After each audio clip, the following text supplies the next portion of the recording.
భారతీయులకు America big shock. Visa renewal నిబంధనల్లో భారీ మార్పులు.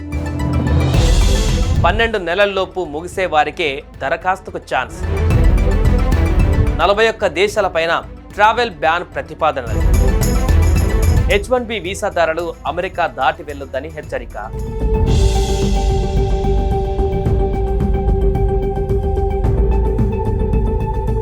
అమెరికా అధ్యక్షుడిగా రెండవసారి బాధ్యతలు చేపట్టినప్పటి నుంచి డొనాల్డ్ ట్రంప్ దూకుడుగా వ్యవహరిస్తున్నారు.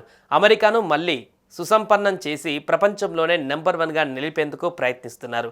ఈ నేపథ్యంలోనే ఆయన సంచలన నిర్ణయాలతో ముందుకు వెళ్తున్నారు. కానీ ఆయన నిర్ణయాల ప్రభావం అమెరికా పౌరులే కాకుండా ప్రపంచవ్యాప్తంగా ఉన్న ప్రజలపైన పడుతుంది.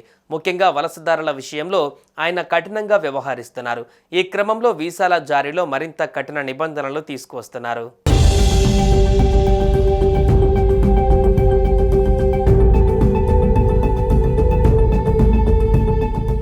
H1B వీసాదారులు, వారి భాగస్వాములు, అంతర్జాతీయ విద్యార్థులు, గ్రీన్ కార్డుదారులకు యుఎస్ ఇమిగ్రేషన్ అటార్నీలు ట్రావెల్ అడ్వైజరీ జారీ చేస్తున్నారు.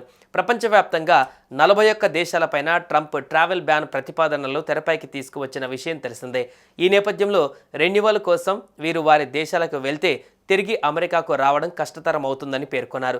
స్వదేశంలోని అమెరికా కాన్సులేట్స్ స్టాంపింగ్లో జాప్యం, విస్తృత తనిఖీలు, తిరిగి వచ్చేటప్పుడు అమెరికా విమానాశ్రయాలలో నిర్బంధం సహా పలు కారణాలతో గ్రీన్ కార్డు హోల్డర్లకు ఇదే విధమైన సూచనలు చేయడం గమనార్హం.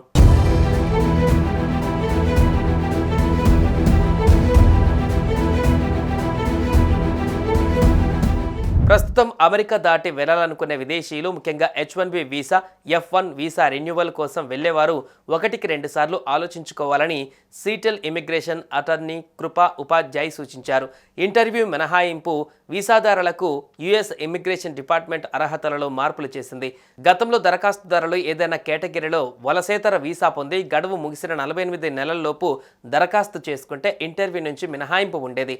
కానీ సవరించిన నిబంధనల ప్రకారం 12 నెలల్లోపు గడువు ముగిసిన వలసేతర వీసాదారుల దరఖాస్తుదారులకు మాత్రమే అనుమతిస్తున్నారు.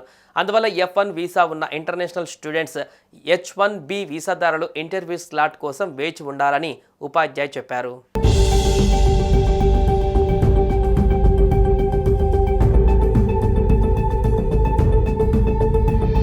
వీసా అపాయింట్మెంట్ దొరకడం జాప్యం, ఆందోళనలో ఒక భాగం మాత్రమే. అదనపు పరిశీలన, భద్రతాపరమైన అనుమతులు తప్ప మరే స్పష్టమైన కారణం లేకుండా అడ్మినిస్ట్రేటివ్ ప్రాసెసింగ్లో నిలిచిపోయిన వారి గురించి కూడా మాకు తెలుసని NPZల గ్రూప్ల మేనేజింగ్ అటార్నీ స్నేహాల్ బాత్రా అన్నారు. ఒక వ్యక్తి వీసా గతంలో అనేక సార్లు ఆమోదం పొంది ఉంటే ఇలా జరిగకూడదు. ట్రంప్ గత పదవీకాలం మాదిరిగానే తనిఖీలు కఠినంగా ఉంటాయని భావిస్తున్నామన్నారు. America citizenship and immigration services USCIS H1B వీసాను ఆమోదించిన కాన్సులేట్ అధికారికి ఆ వీసాను తిరస్కరించే హక్కు ఉంటుంది. ఆ దరఖాస్తును పునఃపరిశీలన కోసం తిరిగి USCISకి పంపే అధికారం ఆయన ఉంటుంది. ఇలాంటి పరిస్థితులలో వెలుపల ఉన్న ఉద్యోగులు అమెరికాకు తిరిగి రావడానికి కష్టంగా మారుతుంది అని ఉపాధ్యాయ్ పేర్కొన్నారు. ప్రయాణం అనివార్యమైతే ఒకవేళ స్టాంపింగ్ జాప్యం జరిగినా ఆటంకం లేకుండా వీసాదారులు వారి యాజమాన్యాలు స్వదేశం నుంచి పనిచేసుకునేలా ప్రణాళికలు వేసుకోవాలి అని immigration.com managing attorney Rajiv S. Khanna వ్యాఖ్యానించారు.